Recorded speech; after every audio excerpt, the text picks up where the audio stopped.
안녕하십니까. 후후한의원 이정태 원장입니다. 이번 시간은 발기 문제는 갑자기 발생하지 않는다라는 주제로 강의를 좀 진행해 보도록 하겠습니다.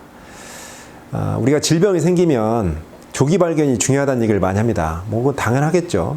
일찍 발견할수록 원인에 노출된 시간도 적고 또 그 원인을 회복하는 시간도 짧아지기 마련이니까 말이죠. 네, 발기 치료도 마찬가지입니다. 이 발기 치료도 조기 발견, 조기 치료가 아주 중요합니다. 근데 우리 환자분들이 내원하셨을 때 환자분들께 질문을 많이 던져요. 선생님, 이 증상이 언제부터 있으셨던 것 같아요? 라고 질문을 드리면 선생님들이 잘 몰라요. 명확한 시간을.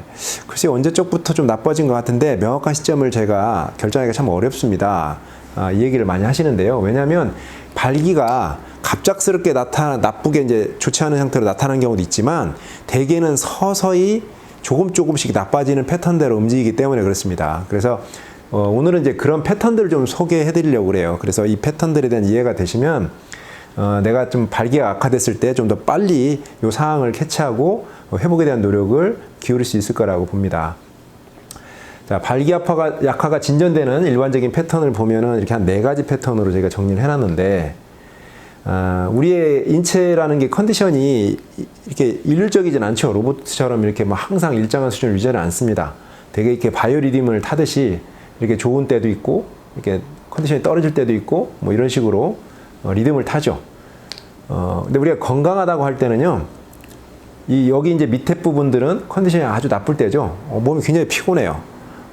그리고 컨디션이 많이 떨어져 있는데, 그럼에도 불구하고 어느 기준점 이상의 생리활동을 충분히 가능해. 여기 이제 기준점은 발기겠죠. 성관계가 충분한 발기가 가능해. 자, 이런 경우는 완전히 건강한 상태라고 볼 수 있습니다. 네, 이랬던 상황들이 나빠지면요, 이런 문제가 생깁니다. 내내 좋았었어요. 내내 좋았는데 어느 날부턴가는 갑자기 문제가 조금씩 보입니다. 한 번 정도는 실패를 경험하게 되거나 아니면 약화되는 문제를 이렇게 인식하게 돼요. 근데 좀 시간 지나니까 다시 또 좋은 모습이 돼요.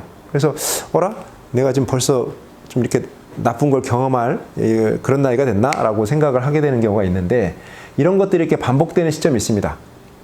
그러니까 이런 경우는 대개는 컨디션이 떨어질 때 잠깐씩 발기가 약해지는 모습이 이제 나타나는 경우인데요. 우리가 이런 경우를 경계성 발기부전 상태라고 합니다. 경계성.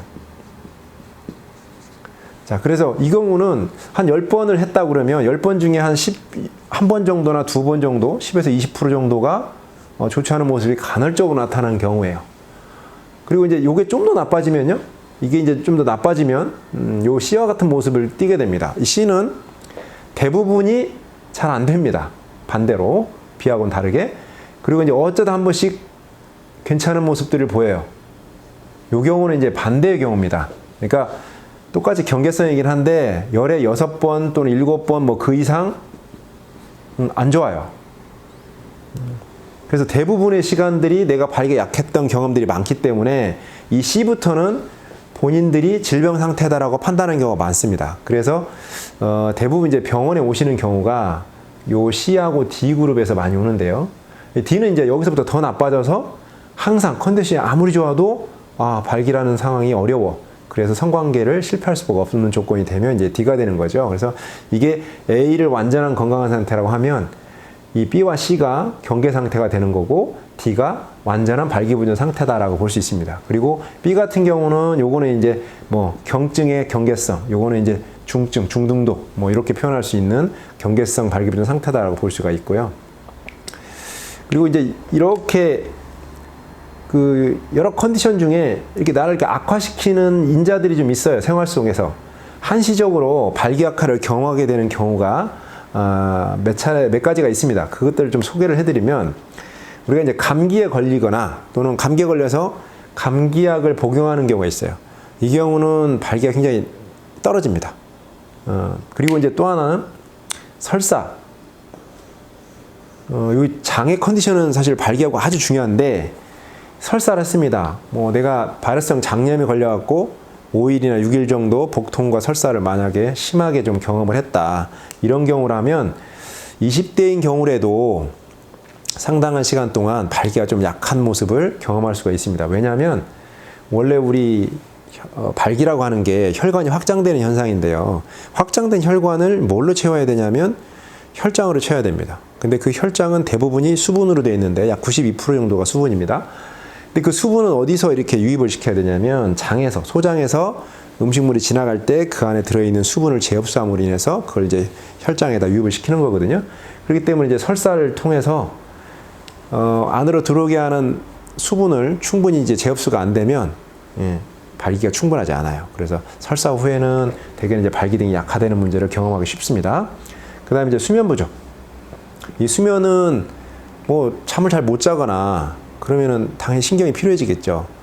근데 이제 요게 잠깐 뭐 하루 정도 수면이 좀 어렵다고 그래서 바로 나타나지는 않고요. 요거는 이제 좀 심각한 스트레스로 인해서 수면 부족이 며칠 또는 뭐 1주, 2주 이렇게 좀 시간을 갖고 반복되면 발기가 좀 약해지는 문제를 갖게 될 수 있습니다. 그 다음에 이제 당연한 얘기겠지만 사정을 한 후에 우리가 오늘 사정했어요. 그러면 이게 이제 회복이 될 때까지는 그 다음날 정도는 조금 발기가 좀 약한 모습을 보일 수 있겠죠. 그래서 이제 이런 그 요인들이 발생했을 때 이렇게 이제 간헐적으로 떨어지는 문제들이 나타날 수 있다라는 걸 말씀드릴 수 있고, 이제 환자분들께서 이게 C나 D 정도까지 나빠져가지고 오셔가지고 이제 치료를 진행하게 되면 이런 부분들이 이렇게 회복이 되시는데, 회복되시다가 여기 있는 분들이 요점 올라가면 이제 기분이 나아집니다. 이제 최근에 이제 아침 발기라든가 수면 중 발기도 점점 좋은 상태의 빈도가 늘어나고 또 관계를 했는데도 이제 무난해지기 시작했어요. 그러니까 이제 심리적으로 안정감을 찾고 그랬는데 이렇게 한번 나빠지는 거예요. 툭 떨어져. 그럼 깜짝 놀랍니다. 그래가지고 이제 질문이 들어와요. 선생님, 제가 옛날로 돌아간 것 같아요. 어떡하죠? 사실 돌아간 거 아닙니다. 이제 만약에 이제 그럴 경우에 우리 선생님들이 이제 이런 상황에 노출됐는지를 한번 보는 거예요. 이런 요소들에 노출됐을 때 이런 부분들이 이제 그 이유 때문에 일시적으로 나빠졌고 또 이런 요소들이 해소가 되니까 다시 회복된다 그러면 그분들은 나빠진 개념이 아니라 여전히 이 B 상태로 있는 건데 이런 상황에 노출된 겁니다. 그래서 그 걱정 마시라고 저희들이 이제 말씀을 드립니다. 지금 이 상태인데 지금 이렇게 약화를 경험할 수밖에 없는 그런 상황에 노출되신 겁니다. 일시적으로. 그렇게 설명될 수 있고요. 이런 요인들 말고도 우리가 특별히 좀 생활하면서 주의해야 될 게 음주하고 흡연입니다. 이 음주와 흡연은 만성적인 또는 급성적인 이 두 가지 패턴으로 다 발기 등에 부정적인 영향을 줄 수 있는데, 음주를 먼저 보면요. 이 만성적으로는 이 음주는 지속적으로 혈관 손상을 일으키는 원인이 됩니다. 사실은 이게 손상을 시킨다는 개념보다 술에 있는 알코올이 혈관이 상처가 났을 때 상처난 혈관의 회복을 방해한다고 보시는 게 맞습니다. 원래 상처가 나면 그 상처를 회복하기 위해서 혈액응고 반응이 있어야 되는데 그 혈액응고 반응을 알코올이 방해를 합니다. 그래서 오히려 이제 술은 적게 마시면 도움이 될 수 있어요. 혈액 흐름을 좀 맑게 유지하고 끈적거리지 않게 하니까 말이죠. 근데 이제 너무 많은 양을 반복적으로 드시게 되면 오히려 이제 그게 문제가 되는 겁니다. 우리 급성적으로는 남성 호르몬을 분해합니다. 테스토스테론을 분해하게 되는데, 그래서 이런 얘기들 많이 하세요. 내가 20대, 30대 때는 술을 먹고 관계하는 것이 전혀 문제가 없었습니다. 그런데 40대 초반 또는 중반, 후반을 넘어가니까 이제는 술 먹으면 아예 발기가 안 돼요 라고 얘기하시는 분들이 있어요. 이런 분들은 이제 술에 약한 분들이죠. 이제 이런 경계성이 있는 분들이 남성 호르몬을 분해당하면 일시적으로 이제 이런 환경이 떨어지는 겁니다. 그래서 내가 좀 약한 상태고 그런 상태에서 남성 호르몬의 어떤 적용 범위를 좀 줄여버리니까 이렇게 내가 문제가 유발될 수 있구나라고 이해하시면 될 것 같고요.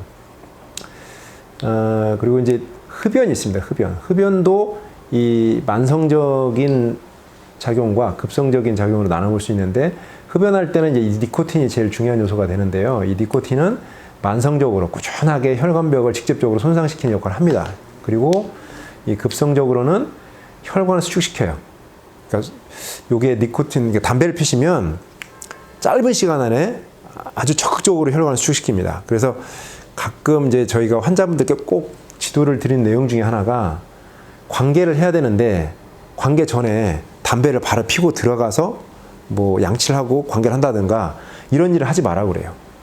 왜냐하면 그 생각보다 이 혈관 수축 반응이 강하게 일어나기 때문에 혈관을 확장시키려고 지금 하는 게 우리의 노력인데 혈관을 잔뜩 수축시켜 놓고 애를 쓰는 거죠. 확장시키려고. 무슨 바보 같은 짓이에요. 그래서 이런 경우는 조심하시라고. 적어도 담배를 아무리 많이 피우시는 분도 오늘 성관계에 있으면 적어도 반나절, 정이 안 되면 2-3시간 전에는 담배를 좀 피지 마세요라고 권고를 드립니다. 그래서 이런 부분들이 있다는 걸 조금 이해해 주시고요.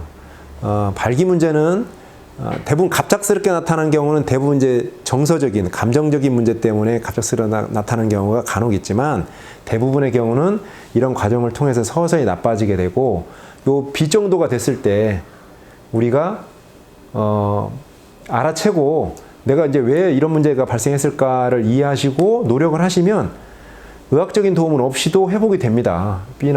B에서 A로 올라가는 게 어렵지 않거든요.